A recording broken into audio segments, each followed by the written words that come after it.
Welcome to the Caffe Orsini Pinguini. I'm Joe, the big bear. And I am Carlo, the singing penguin. For nearly 40 years, we have hosted an annual Christmas party for our families.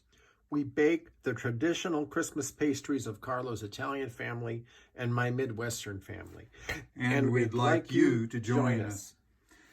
We're going to start this year with a very simple Italian cookie called OSSA da MORDERE, which means bones to nibble on, or cookie bones. And here is how to do it. Hi, this afternoon we're going to make ossa da MORDERE, or cookie bones, from an Italian recipe Carlo got from his family. So my job as the sous chef is to make sure that all the equipment is out that we need. So here's our mixer, the cups, the flour and sugar, butter, eggs, 2 mixing bowls, some milk, measuring spoons, a rolling pin, and a surface to work on. So what I'm going to begin today is cutting the butter and putting it in here.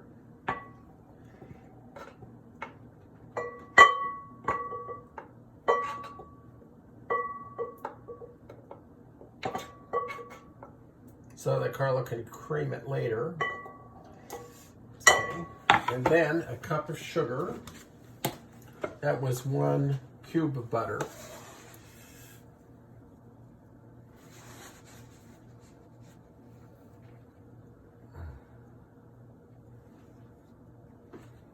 One cup of sugar. Then I'm going to move over to the eggs. 1 egg yolk, 2 eggs,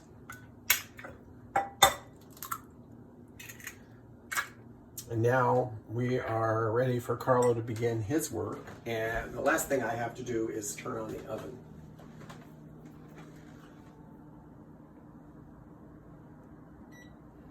$350, start. So we're ready. See you later. In our next step, we're going to be mixing and kneading, so it's a good idea to take off any rings you're wearing. I'm removing my wedding ring, and I'm going to put it somewhere safe with someone I trust. So Bo is going to hold the ring for me. Well, we're back. Now that Joe has done all the hard work, the penguin is here to do the fun stuff. But I do want to point out that while we were gone, Joe put out 2 cookie trays for us aligned with parchment. If you don't have parchment, you can use grease, spray, or flour and butter. They're all good, but I happen to like the parchment. This is what I call a bowl and roll recipe. First 2 things we do are mix 2 bowls of ingredients, and then we roll the dough that we make from that. So first bowl is our sugar and butter, which we are going to cream for about 3 or 4 minutes or so, something like that.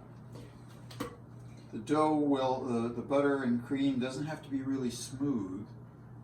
It just has to be thoroughly mixed. So let's try.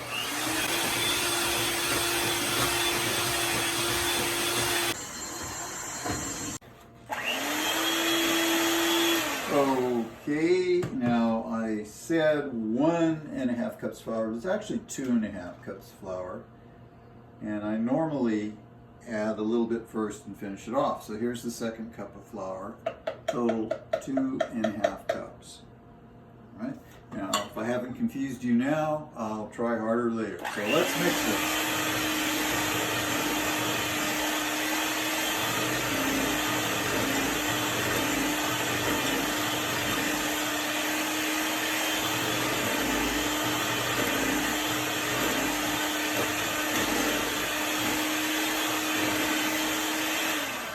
Now, as you can see, it didn't take very long. And if I tilt the batter, you can see that it looks a little like cornmeal. And that's exactly what you want. It still has little chunks of butter in it that are hard. And that's good. So now we take the bowl, the second bowl of eggs, and beat it just a little bit.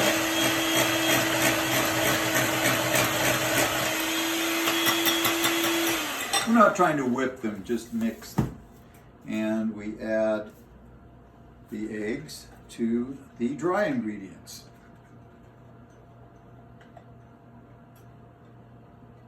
Simple. And to the eggs, we add the 4 tablespoons of milk that Joe was kind enough to set up for us earlier. We can mix it either by hand or with the low speed of the mixer.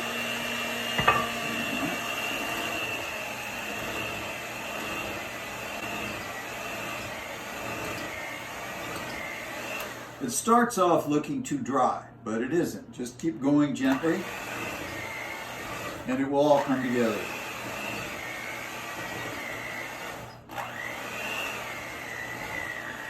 Ooh, nice.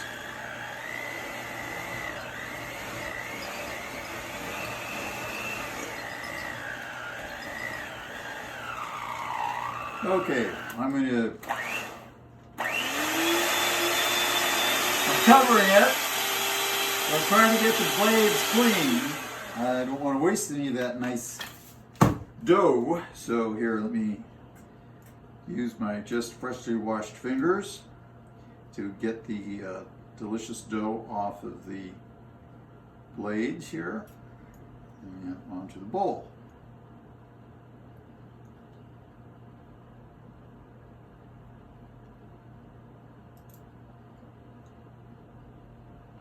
Very good. I'll put the blades here, and the teddy bears will get to lick them. It's one of the perks for watching the wedding ring. A little stir. Ah, nice feel. Okay. So now we go in with the hands, the fingers, squish it around a little bit. It will all come together in a nice ball. And you can clean the sides of the bowl with the dough. Scrape off any residue. Excellent. So a little bit of flour onto the rolling board. Don't need a lot. Okay. And just turn that over. All right. Now I'm clearing the decks here because I use a big rolling pin. This is the traditional Italian rolling pin. We also use it for pasta as well as cookies. So, batter down, and we begin to just roll gently. The dough, as you can see, is not really too dry, and it's not really super wet either. It's just comfortable. If you feel that it's sticking a little bit, just sprinkle a little flour on it, roll it out. The shape isn't exactly anything to worry about because you're going to be using a cookie cutter. But get it to about a comfortable 1/4 of an inch from the bottom. Maybe a little thinner is okay, a little thicker is okay too. But this is good right here. All right, so here's my cutter, my little bone. I'm going to start at the end. Just press down, pull up, press down, pull up, etc. This, of course, is the easy and fun part. If you have kids around, they can do this and have a grand time. So I'm just going to cut a bunch of them right now. Okay. Now, just doing two rows of them that fit together comfortably down the center of the pad. And as you can see, they come out really neatly. Just put them on your board. And you may not have a cookie cutter like this. That's fine. There's a way to do it yourself. Take a good sharp knife and run down in a straight line, and about an inch, maybe an inch and a half is better.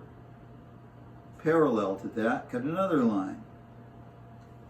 So we'll just get this guy out of the way here, because we're going to use it in a later batch.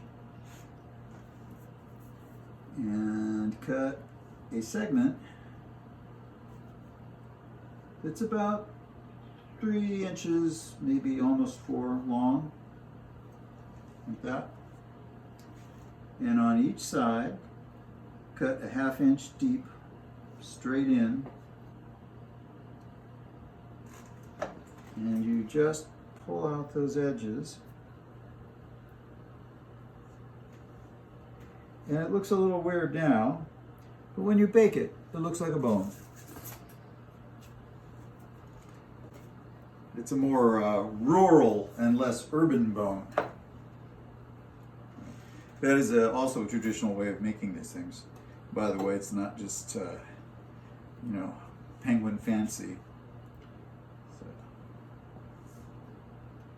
So, some people actually make little ball-like shapes out of these cut ends, so that it looks like, the rounded parts of bones. You can do that too. See, I'm doing it here. It makes a thicker cookie at the ends, and that's fine too. I like the dog bones because when I was a child, I used to love dog biscuits. So there you go. Some things you never recover from. All right, so let's just fill this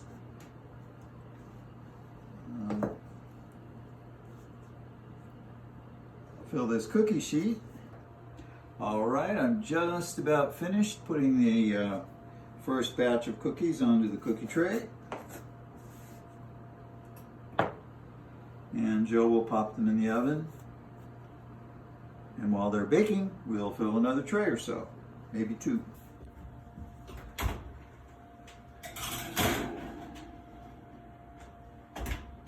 Okay, here we go. Now, how long is it? Timer sets for 15 minutes. There we go.